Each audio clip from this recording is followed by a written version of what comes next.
Welcome to the how-to video on the application of the DryFlex 16.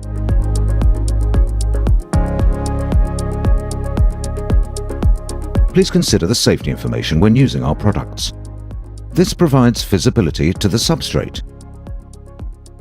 Route a channel with upright edges of at least 5 mm. If the moisture content is above 18%, let the wood dry naturally.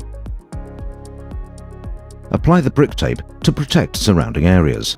Shake the bottles briefly and use the indication marks on the back of the bottles for accurate dosing. Dose up to 1 indication mark for each component A and B. Use a disposable mixing spatula to mix the components together.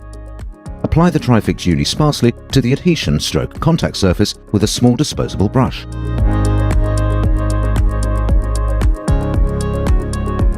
After 20 minutes, pat the repair dry.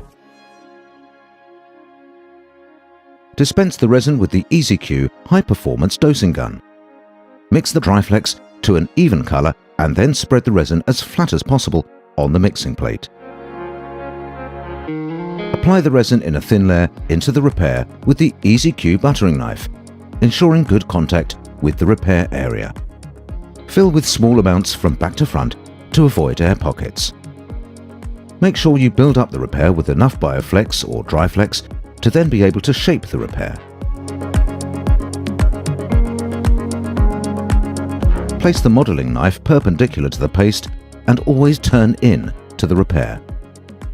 Remove the amine layer from the epoxy by sanding the repair for a good adhesion of the paint system. Take into account any factors that may delay the curing of the epoxy repair. Good luck with your repair.